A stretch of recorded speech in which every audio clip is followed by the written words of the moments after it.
Amém? Então nós temos falado de algumas realidades no domingo, daquilo que Jesus conquistou na cruz do Calvário. Nós temos buscado ser simples. Nós, algumas semanas atrás, falamos que Jesus é aquele que nos sara, amém? A nossa saúde, falamos domingo passado, foi renovada na cruz do Calvário. Fala comigo, a minha saúde foi renovada. Isso é uma mensagem simples. Quando nós falamos isso, nós não estamos falando que você não vai ter lutas, porque Jesus mesmo, ele falou que você vai passar tribulação. A sua fé vai ser provada. Por quê? Porque coisas ruins acontecem. Por que acontecem? Por quê? Porque aconteceu. Porque o príncipe desse mundo é Satanás. E ele tem pouco tempo nessa terra. E ele veio para roubar, matar e destruir. Ele vai tentar fazer isso. Mas o nosso Jesus veio para que nós tenhamos vida e vida em abundância. Amém? Então, queridos, é importante. Então, nós temos falado sobre isso, Senhor. Nós falamos que Jesus é aquele que nos redimiu, é aquele que tirou a condenação. Amém, queridos? Isso nós temos falado, algo simples. E nessa noite, eu quero falar sobre uma outra verdade do Evangelho, talvez não muito entendida por muitas pessoas, não muito compreendida. Tem pessoas que têm até preconceito quando nós falamos sobre isso, mas são verdades no Evangelho que precisam ser faladas, que precisam ser vivenciadas, que precisam ser cridas. Amém, queridos?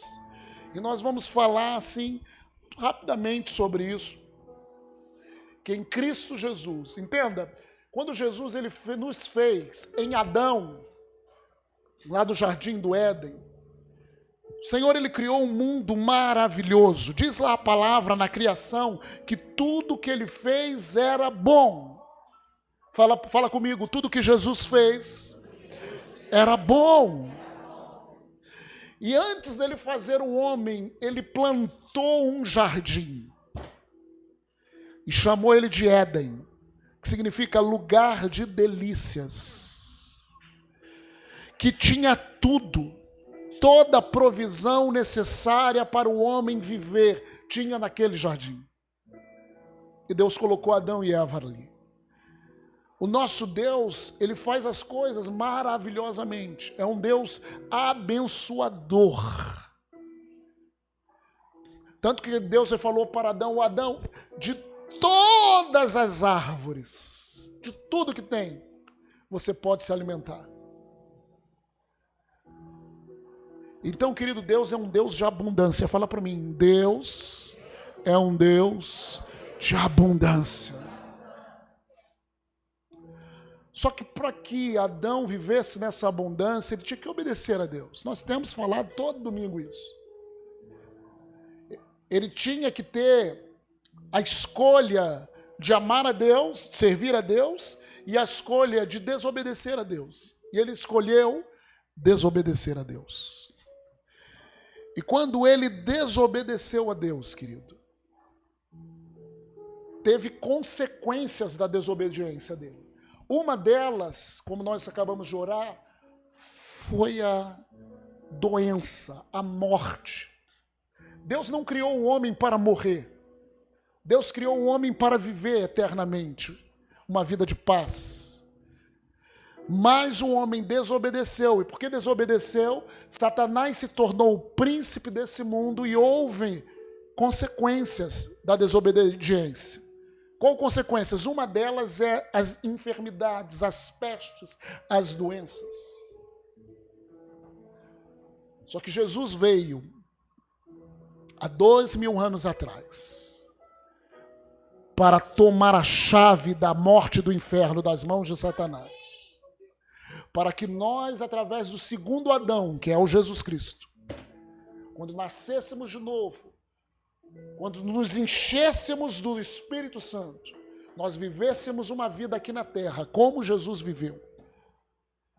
Jesus é o nosso exemplo. Mesmo numa terra, entenda, a terra é um terreno hostil para nós, que nascemos de novo. A terra era um terreno hostil para Jesus. Só que Jesus, vivendo nessa terra, quando ele precisava de cura, uma que ele viveu curado, sarado. Pastor, Jesus não teve uma gripezinha, uma rinitezinha, não. Ele era sarado e curado e ele abençoava as pessoas com cura. Nós vemos isso em Isaías 61, o Espírito do Senhor está sobre mim, pelo que o Senhor me ungiu a proclamar o Evangelho, a curar os enfermos, libertar os cativos. Então ele viveu sarado e curando as pessoas. Atos 10 fala como Deus ungiu a Jesus de Nazaré, que andou por toda parte fazendo bem e curando a todos os oprimidos do diabo, porque Deus era com ele. Quando Jesus precisava de provisão, o que acontecia? Pedro, vai pescar. Só tem o quê? Tem 5 pãezinhos. Pai, eu te agradeço. E uma multidão era alimentada. Ele viveu nessa terra no sobrenatural. Ele viveu nesse ambiente hostil, no qual Satanás é o príncipe desse século, no sobrenatural. Ele não tem outra vida para mim e para você. Por isso que ele fala assim, o meu justo viverá pela fé. Ele estava nos ensinando como descendentes do novo Adão a viver nessa terra pela fé, a vencer em todas as circunstâncias. Deixa eu te falar algo, querido. Você já é mais do que vencedor em Cristo Jesus. Deus, ele destinou que nós, como igreja, vencêssemos em todas as coisas, por causa da vitória dele. Então, querido, Deus criou essa terra uma provisão absurda. Deus é um Deus de abundância, de tal maneira que quando Jesus, ele multiplicou pães, ele multiplicou peixes, e olha que Jesus, ele nunca faz na conta. Às vezes a gente acha que Jesus, Deus, faz sempre na conta. Não, não, não. De tal maneira que as pessoas comeram, se fartaram e ainda sobrou. Fala comigo, as pessoas comeram, se fartaram e ainda sobrou. Por isso que no salmista, lá no Salmo 23, ele fala, o meu cálice transborda. Ele faz o nosso cálice transbordar. Mas quando Adão pecou, essa condição de viver na abundância do Senhor foi corrompida para nós. E uma outra condição entrou. Que outra condição? Gênesis capítulo 3, verso 17. Gênesis 3, 17 ao 19. Diz os textos. E a Adão disse, viste que atendesse a voz de tua mulher e comeste da árvore que eu te ordenara, não comestes. Maldita é a terra. A terra para nós, fala, é um lugar de provisão que Deus tinha feito. Esse lugar lindo foi amaldiçoado pela desobediência de quem? De Adão. Maldita é a terra por tua causa. Terra é lugar de provisão. Até porque ele fala, em fadigas obterás dela o sustento durante os dias da tua vida. Deus, ele não nos criou para que a gente adquirisse o nosso sustento em fadigas. Isso é consequência da desobediência de Adão. A terra foi amaldiçoada. Em fadigas. Volta lá. Tira não. Eu estou no 18, né? No 17. Em fadigas obterás. Ela produzirá também a terra cardos e abrolhos. São coisas ruins, espinhos. E tu comerás a erva do campo. 19. No suor do rosto comerás o teu pão, até que tornes a terra, pois dela foste formado, porque tu é pó, e ao pó tornará. Querido, a consequência da vida ser difícil. Às vezes, financeiramente, se eu for falar para você, a vida de quem a vida é difícil aí financeiramente, talvez todo mundo levante a mão.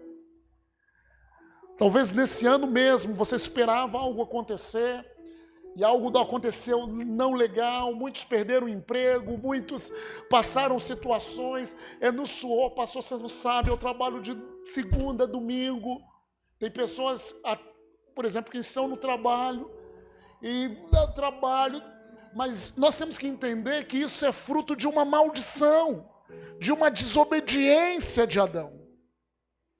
E nós temos até essa mentalidade nos é passada, e nós passamos para os nossos filhos. Filha, você tem que ralar muito, você vai ralar muito, estudar muito, fazer muito por onde. Você tem que ser a melhor para que você possa conquistar alguma coisa. Nós passamos isso para as pessoas. Só que isso não é a bênção do Senhor. Isso não é a vida que Deus tem para nós. Pastor, então não tem trabalho? Não, tem. No Jardim do Éden tinha trabalho para Adão. Ele lavrava a terra. Mas não tinha maldição, não tinha suor, não tinha cardos e abrolhos. Isso é fruto de maldição. Então, por causa dessa maldição, queridos, muitas pessoas são acometidas. Talvez a maioria de nós viemos de famílias cujo uma coisa chamada pobreza, falta, nós convivemos talvez com ela desde pequeno. E para tirar isso da nossa mentalidade é muito difícil.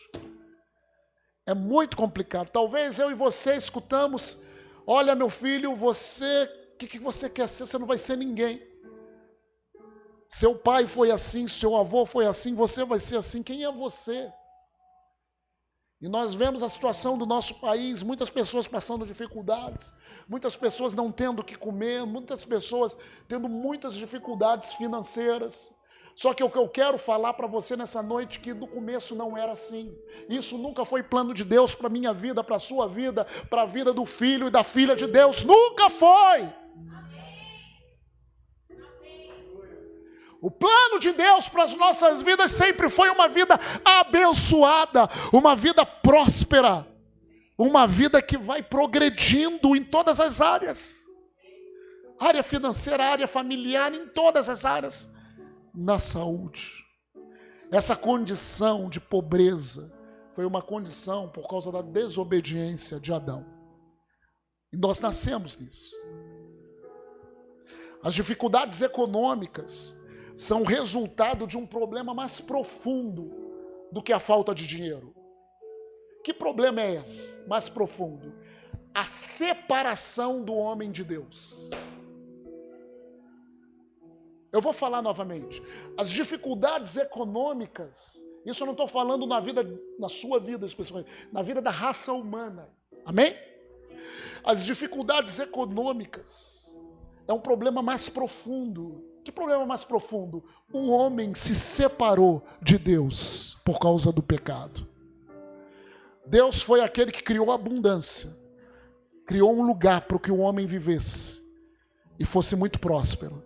Só que o homem decidiu se separar de Deus quando pecou. As famílias, nós vemos muitas famílias, por isso que nós queremos como igreja abençoar as pessoas, que seja um sinal falando para elas, Jesus te ama. Jesus quer mais do que te abençoar com esse presente que nós te damos. Deus quer transformar a sua vida financeira. As dificuldades. As famílias lutam para suprir suas necessidades básicas. Tem muitas pessoas que não têm o que comer. Tem pessoas que não têm com o que vestir. E isso dentro da igreja tem que ser suprido. Amém? Tem que ser suprido. A igreja veio para isso. E isso tem que ser um sinal para o mundo do que Deus sonha. Deixa eu falar algo para você. Deus jamais criou os seus filhos para viver em pobreza. Jamais. Só que por causa do pecado, Deus precisava de Jesus Cristo para restaurar todas as coisas. Como Deus me criou, pastor? Romanos capítulo 8, verso 16 e 17.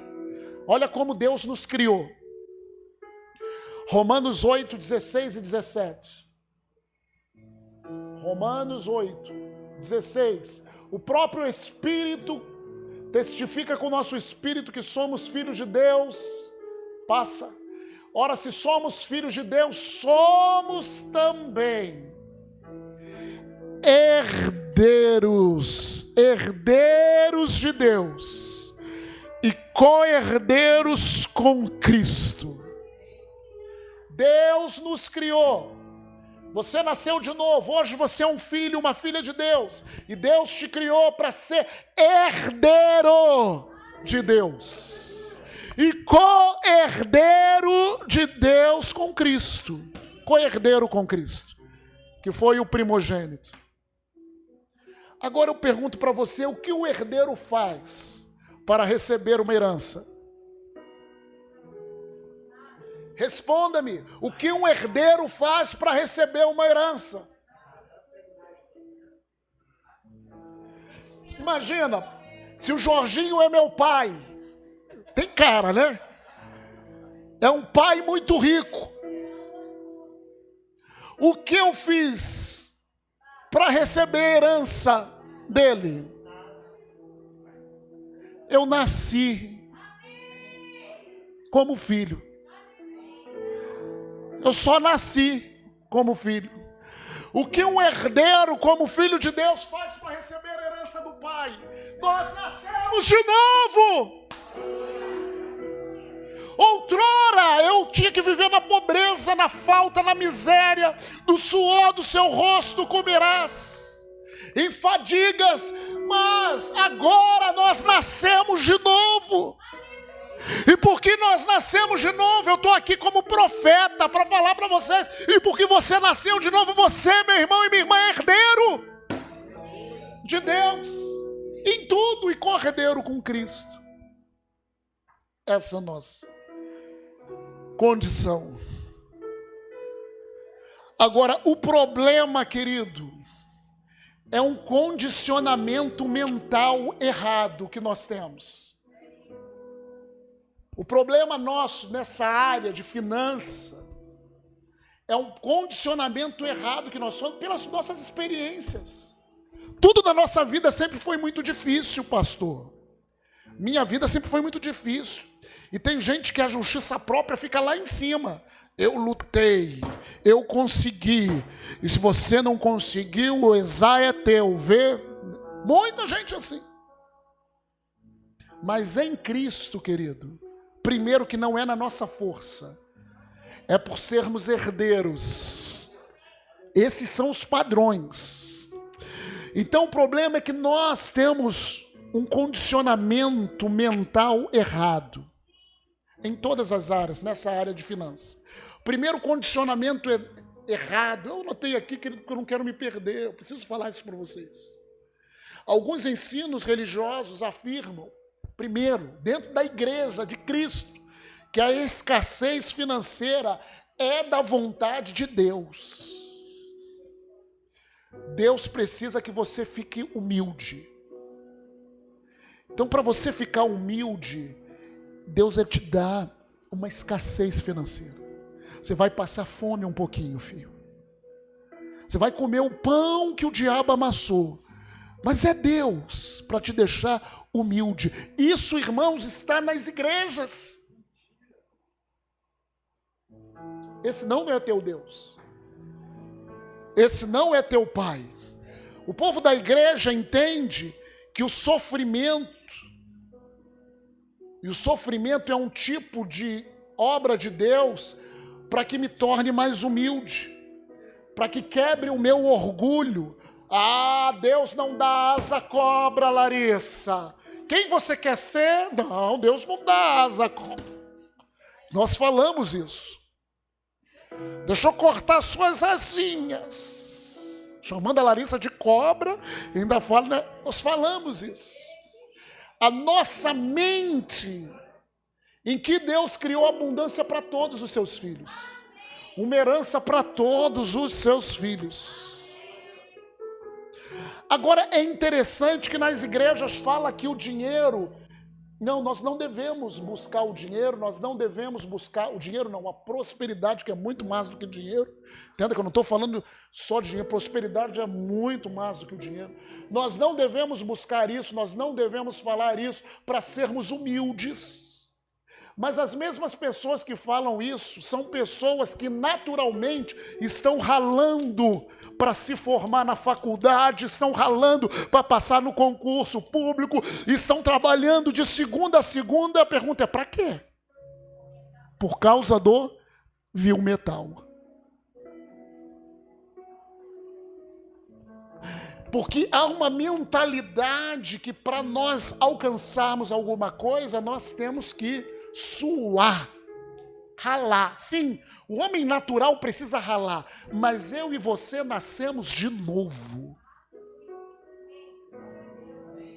Pastor, você está falando para que o pessoal ser, perdão da palavra, vagabundo? Não, filho, não é não. Não é isso não. Não é para que você fique deitado, esperando, mas para que você, a sua mentalidade tem que ser transformada, senão você nunca vai prosperar. Se a tua mentalidade não for transformada, você pode trabalhar de segunda a segunda, você pode fazer acontecer, mas a sua mente vai ser uma mente de pobreza, de miséria. E Deus quer transformar a sua maneira de pensar, transformar a sua maneira de ver as coisas. O ensino tradicional, há um ensino tradicional nas igrejas, em vários lugares, é um ensino que nós chamamos de prosperidade fobia.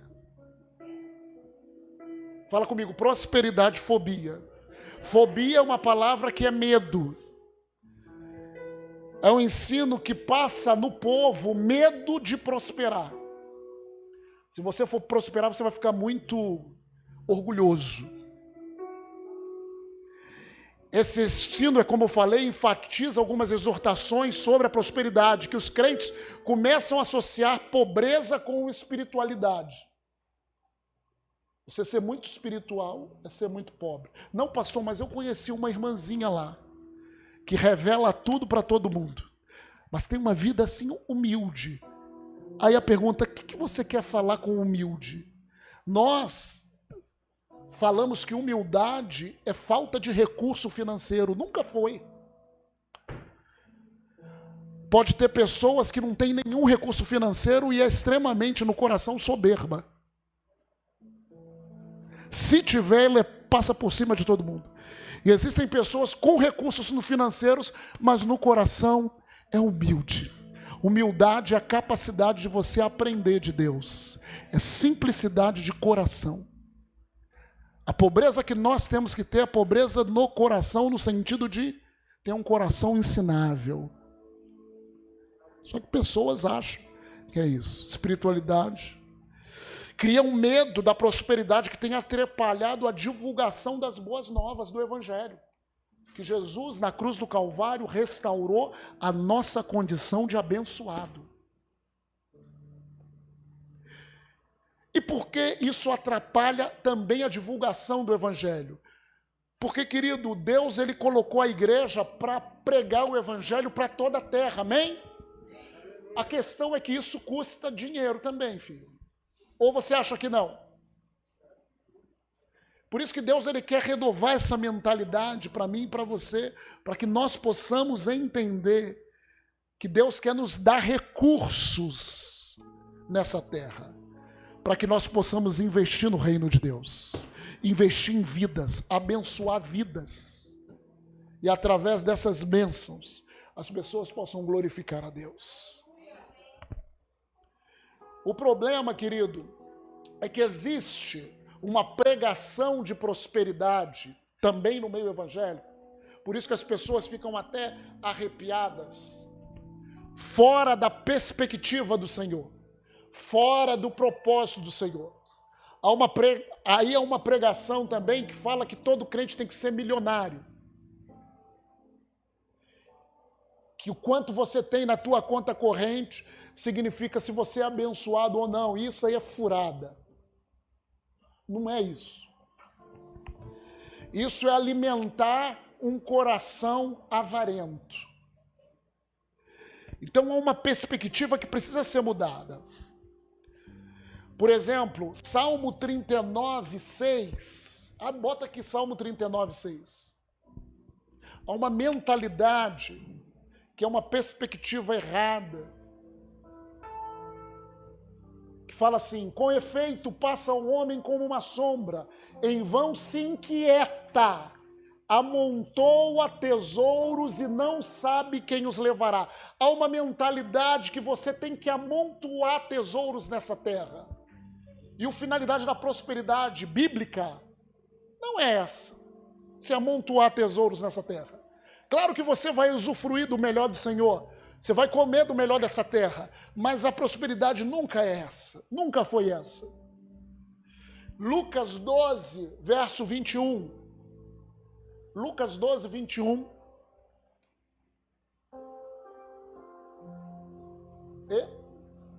Lucas 12, 21.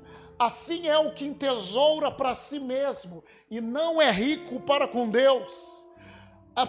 O objetivo da prosperidade bíblica nunca foi para que você entesourasse para si mesmo.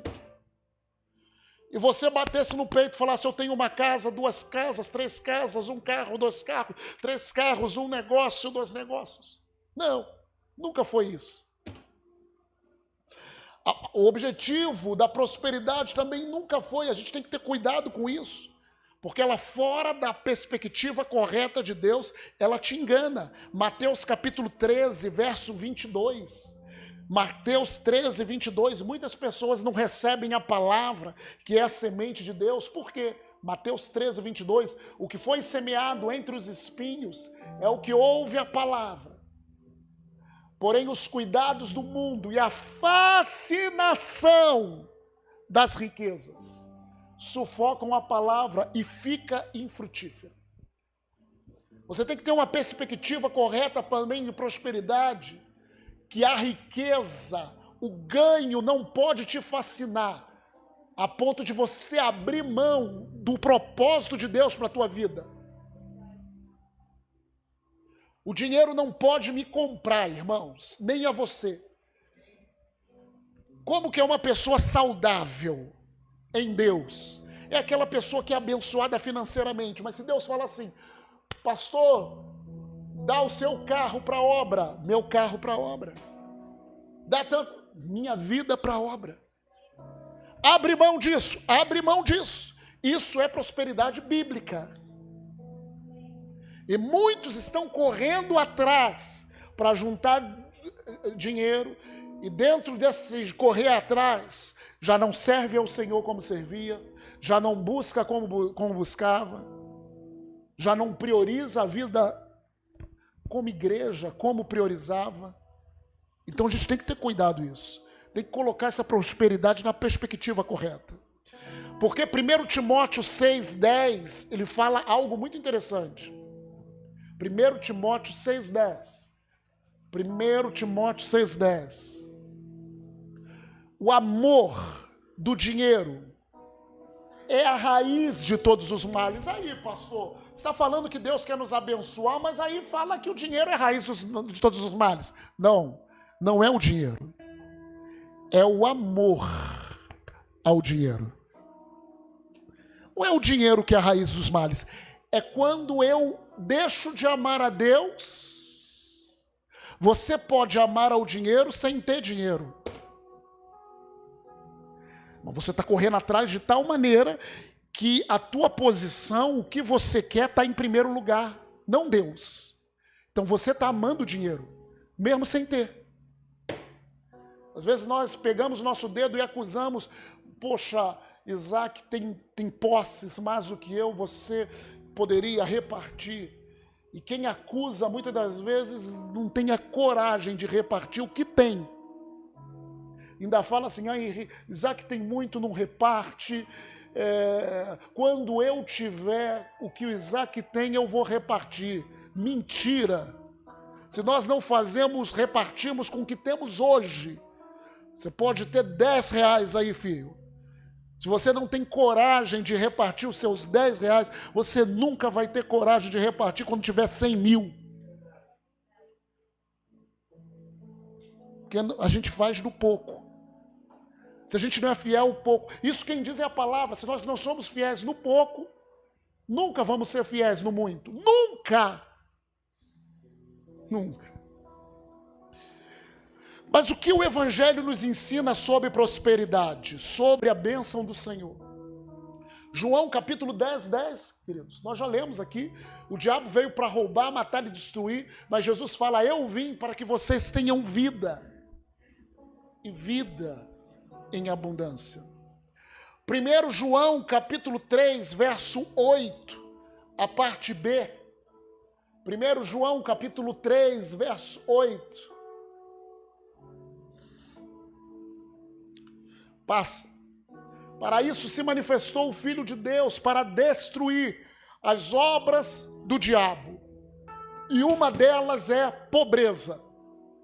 Deus quer destruir as obras do diabo na minha vida e na sua vida. O Evangelho precisa se manifestar na minha vida e na sua vida para destruir as obras do diabo na área financeira. Pastor, mas como pode isso? Querido, não se limite em como vai ser. Creia na palavra. E vai ser. A palavra de Deus, ela nos dá muitas promessas de abundância. Você deve pegar essas promessas, que são a palavra de Deus, a vontade de Deus para nós, filhos de Deus. E você deve guardar essas promessas no teu coração. Como? Salmo 23, 1 fala, o Senhor é meu pastor e nada me faltará. Você pode declarar isso? O Senhor é o meu pastor, nada me faltará. Salmo 34, verso 9 e 10. Salmo 34, verso 9. Salmo 34, verso 9. Temei o Senhor, vós os seus santos, pois nada falta aos que o temem. 9 e 10. Os leãozinhos sofrem necessidade, passam fome, porém aos que buscam o Senhor, bem nenhum lhes faltará. Pastor, mas tem algumas faltas na minha vida. É porque nós precisamos mudar a mentalidade. Nós precisamos nos apropriar daquilo que o nosso Pai falou sobre nós. E nós precisamos exercer a nossa fé e dar tempo, porque a coisa vai acontecer, filho. Coisa vai se manifestar. Salmo 35, verso 27. Salmo 35, verso 27. Cantem de júbilo e se alegrem os que têm prazer na minha retidão e digam sempre. Digam o quê? Paz. Glorificado seja o Senhor, que se comprais, que se tem prazer na prosperidade do seu servo. Aqui fala que Deus tem prazer na prosperidade dos seus servos. Então ele não via a pobreza para te maltratar. Ele tem prazer. Salmo 84, 11, irmãos. Isso é palavra, isso é vontade de Deus para nós. Isso é renovação de mente para nós. Salmos 84, porque o Senhor Deus é só o escudo. O Senhor dá graça e glória, nenhum bem sonega aos que andam retamente. Provérbios 10, 22. Tem muitos textos, mas estou citando aqui, ó, de dentro. Provérbios 10, 22. A bênção do Senhor enriquece, e com ela não traz o que, meus irmãos? Se é bênção do Senhor, te enriquece, mas não traz desgosto. Desgosto. Há muitas pessoas que falam assim, não, Deus, nem tudo, não, Deus está me abençoando, você está no suor do teu rosto só. Não é fruto de uma crença na palavra, é fruto de uma atividade humana. E muitos que têm dinheiro, gente, eu conheço muita gente que tem dinheiro e tem desgosto. Mas a bênção do Senhor nos enriquece e não traz desgosto. Porque tudo que Deus faz é bom. Mateus 6,33, que é o versículo preferido da Evelyn e do Alan, né? É o versículo do teu casamento, né, Alan? Buscai o Senhor. O que diz Mateus 6,33, Alan? Fala bem alto aí. Não, eu quero que você fale.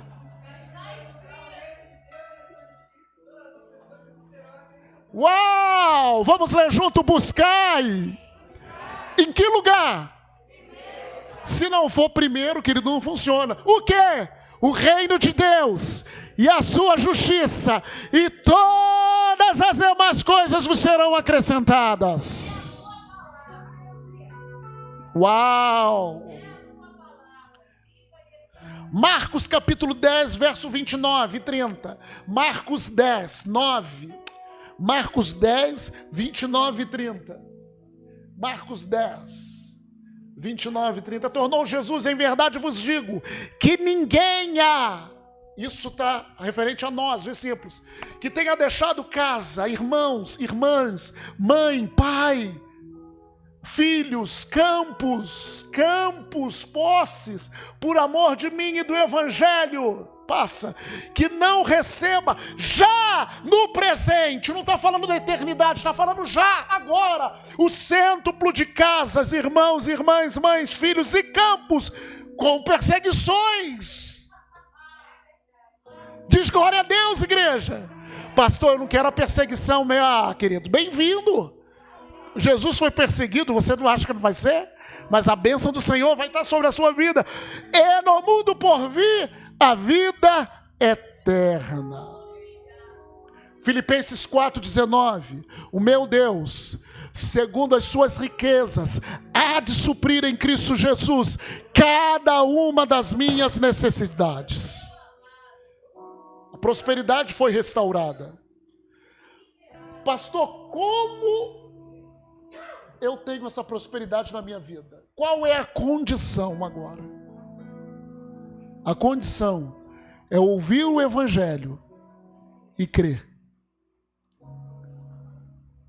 É crer que Jesus na cruz do Calvário me redimiu.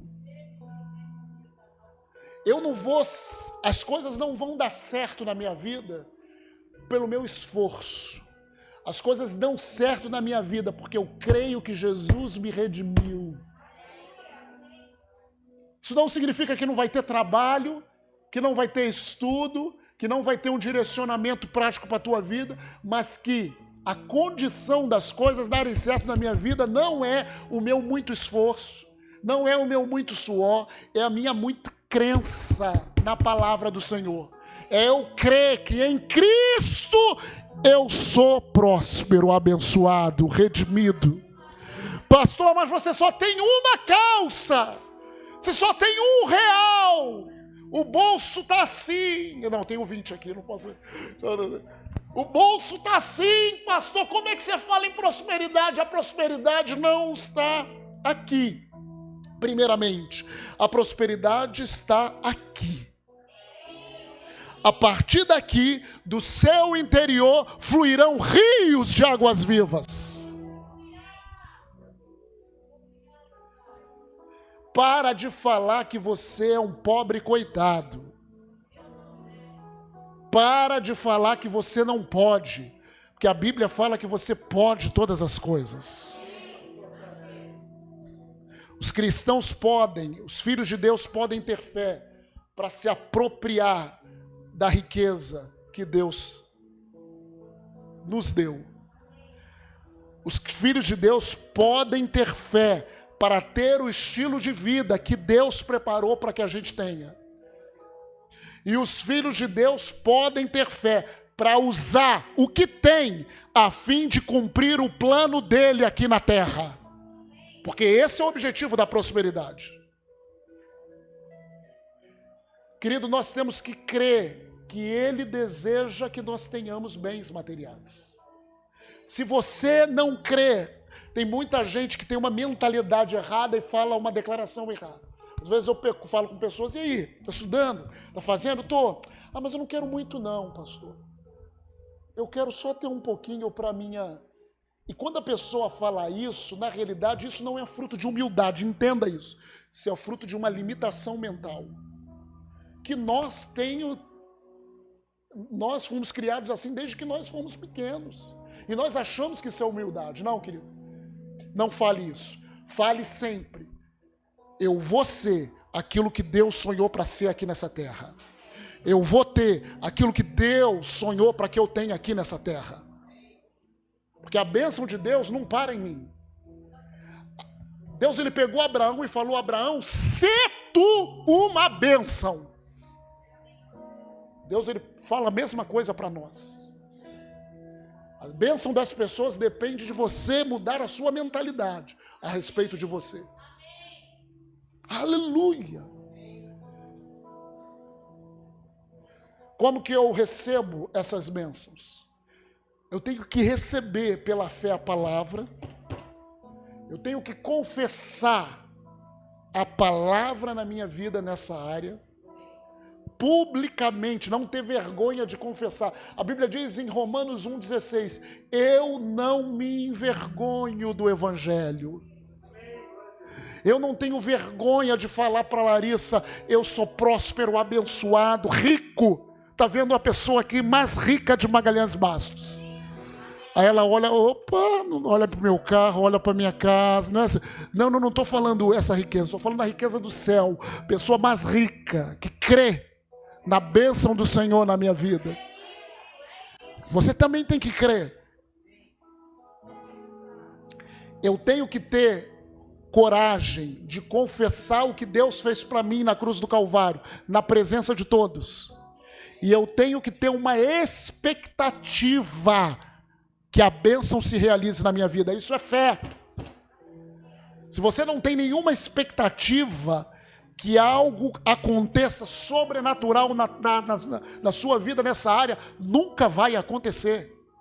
Porque o justo vive por fé. E fé é uma expectativa que coisas boas vão acontecer. Amém? E por último eu quero falar como você adotar essa nova vida. Uma vida que crê que Ele é a tua cura. Uma vida que crê que Ele é a tua prosperidade. Ele é a nossa cura também.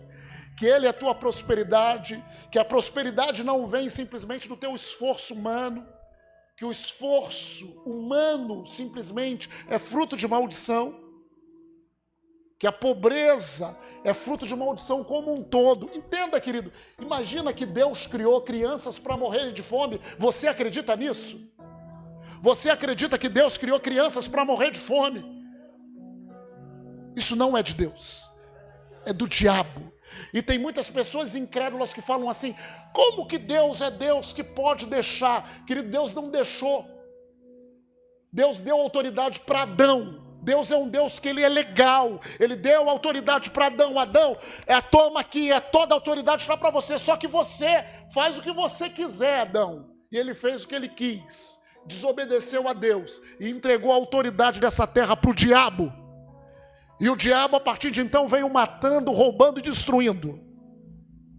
Só que Jesus quer renovar a tua mente e a minha mente, para que a igreja se levante com uma outra mentalidade, que Ele cuida de nós. Querido, Deus quer nos levantar para mandar a gente pescar. E fala assim, filho, você vai pescar. São coisas sobrenaturais que vão acontecer com você e comigo. Para muitos, Deus vai falar assim, vai pescar, filho. Só que você não vai pegar o peixe, você vai pegar o peixe e vai ter alguma coisa muito sobrenatural da boca do peixe. E a partir disso você vai fazer coisas grandes. Deus quer fazer o sobrenatural dos nossos pães e dos nossos peixes. Deus quer que nós entreguemos aquilo que nós temos hoje para Ele, nas mãos dEle. Colocamos nas mãos, ó Senhor, o Senhor cuida de mim. E a partir daquilo ele alimenta uma multidão. Ele faz um sobrenatural. Talvez você tenha experiências, o negócio não deu certo, o emprego está faltando, aquilo não está acontecendo que você queria. A sua mentalidade precisa mudar. Não foque a sua mentalidade no problema, foque a sua mentalidade na cruz. olhe para a cruz e veja a sua falta, a sua necessidade, a sua pobreza sendo levada por ele na cruz do Calvário. A sua maldição foi levada por ele, para que a bênção de Abraão viesse para nós. Como que eu adoto uma nova vida? Por último, Gênesis 8, 22, irmãos. Como que essa vida funciona? Primeiro ele muda a minha mentalidade. Depois ele muda a minha confissão. Preste atenção. Ele primeiro muda a minha mentalidade nessa área. Depois ele muda o que eu falo, a minha confissão. E depois ele muda a minha prática. Fala assim, primeiro, ele muda a minha mentalidade. Outrora eu pensava que era pobre. Outrora eu pensava que nada ia acontecer na minha vida. Mas ele mudou a minha mentalidade. Eu sou herdeiro de Deus, co-herdeiro com Cristo. Ele preparou todas as provisões dessa terra para me abençoar como seu filho. A partir de uma mudança dessa mentalidade, eu começo a mudar a minha confissão. Como? Confessar aquilo que a palavra de Deus diz. Eu sou abençoado, o Senhor é meu pastor, nada me faltará. A bênção do Senhor me enriquece, com ela não me traz desgosto. Mesmo Deus, segundo a sua riqueza em glória, há de suprir em Cristo Jesus cada uma das minhas necessidades. Mudei a mentalidade, mudei a minha confissão, agora eu tenho que mudar a minha prática. Se eu creio que Ele é a minha prosperidade, eu tenho que começar a fazer isso. Enquanto durar a terra, não deixará de haver sementeira e ceifa. Deus criou esse mundo para que nós semeamos, para que nós possamos semear e possamos colher. Essa é a maneira de Deus. Eu mudei a minha mentalidade, mudei a minha confissão. Eu sou chamado a semear. O pastor está falando isso para semear na igreja? Não, semear em todos os lugares que eu for. Eu sou um semeador. Eu nunca mais vou falar que não tenho. Eu sempre vou estar disposto a semear. Isso, semear no teu trabalho. Você não pode ser no seu trabalho aquele pessoa mais usura, que não quer dar R$20 por um café mensal. É o crente que fala de prosperidade, todo mundo dá R$20 por café mensal. O crente que fala prosperidade fala que não vai dar. Isso é um pensamento usura. Para com isso, filho. Fala com o teu irmão. Não aponta não. Mas fala assim para o alto. Olha para o alto e fala, para com isso, filho. Você é próspero em todas as áreas, filho. Para de falar que não pode. Você pode sim. A Bíblia diz que você pode todas as coisas. Para de confessar a necessidade. Confessa a bênção de Deus na tua vida.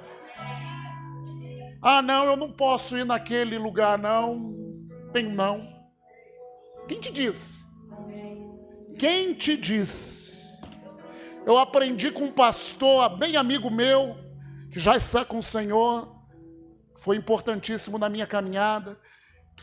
Porque eu vivia como família, mas eu não tinha férias. Mas eu aprendi com ele falou assim, Luiz, você precisa ter férias. E eu falo para cada um de vocês, vocês precisam ter férias. Vocês precisam fazer algo dentro do desejo de vocês, vocês precisam fazer, porque o teu Deus supre a necessidade. A Bíblia diz, agrada-te do Senhor e Ele satisfará os desejos do teu coração. Mas o desejo do meu coração é diferente. Às vezes o desejo do meu coração é ir na frente da praia tomar uma água de coco. Talvez o desejo do teu coração é uma viagem. Cada um tem um desejo do coração. Amém? Amém? Mas agrada-te do Senhor e Ele satisfará o desejo do teu coração. É só você não estar com o coração na riqueza. Teu coração tem que ser dele. E se ele pedir qualquer coisa para você, você abre mão. Até do teu trabalho, hein? Até do teu trabalho. Se ele te chamar assim, agora eu quero que você seja um missionário, você abra mão. Coração nele. Sheikebas. Então, querido, quando eu adoto uma vida semeando, eu vou colher. Gálatas 6:7, ele fala, Gálatas 6:7.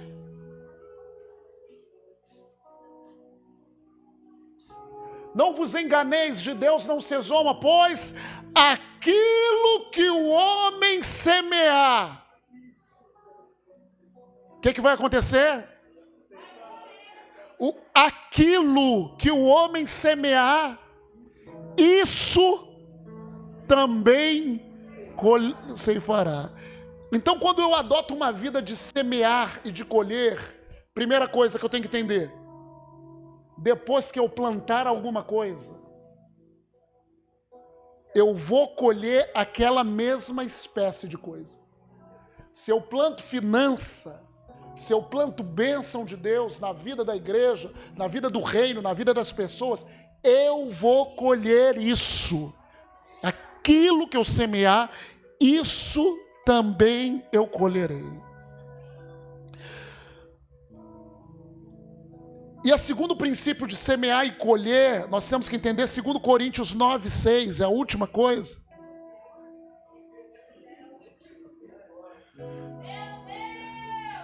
Está recebendo de Deus? Então fica quieto aí, meu irmão. Receba de Deus aí. 2 Coríntios 9. E isso afirma: aquele que semeia pouco, pouco também ceifará. E aquele que semeia em abundância vai ceifar. Segundo o princípio dessa vida, que quando eu colho aquilo que eu planto, eu vou colher aquilo que eu planto sempre de forma multiplicada. Se eu ofertar em abundância, eu vou receber em abundância. Se eu for usura ao ofertar, o que eu vou receber não é tantas coisas assim. É o que a Bíblia diz. Então esse é o princípio da semeadura e da colheita. Então, queridos, primeiro, nessa área financeira, eu tenho que mudar a minha mente. Entender que Ele quer me abençoar. 3 João 2 diz o quê? Amados. O que diz 3 João 2? Minha esposa.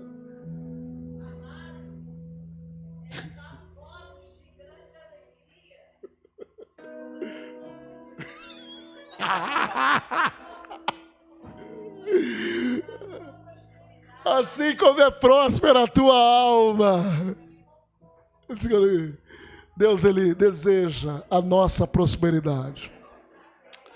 Queridos, em Cristo, a nossa prosperidade foi readquirida. Aquilo que Adão perdeu na cruz do Calvário, em Cristo foi readquirida.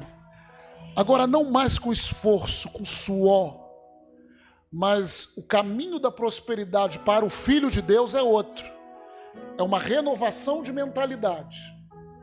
É uma confissão correta da palavra. E é um procedimento correto. Através da semeadura e da colheita. Da semeadura e da colheita. Da semeadura e da colheita. Deus, Ele é tão extraordinário que se você for fiel em semear no reino, Deus, Ele vai abrir oportunidades para você, sobrenaturais. Amém? Eu recebo essa palavra.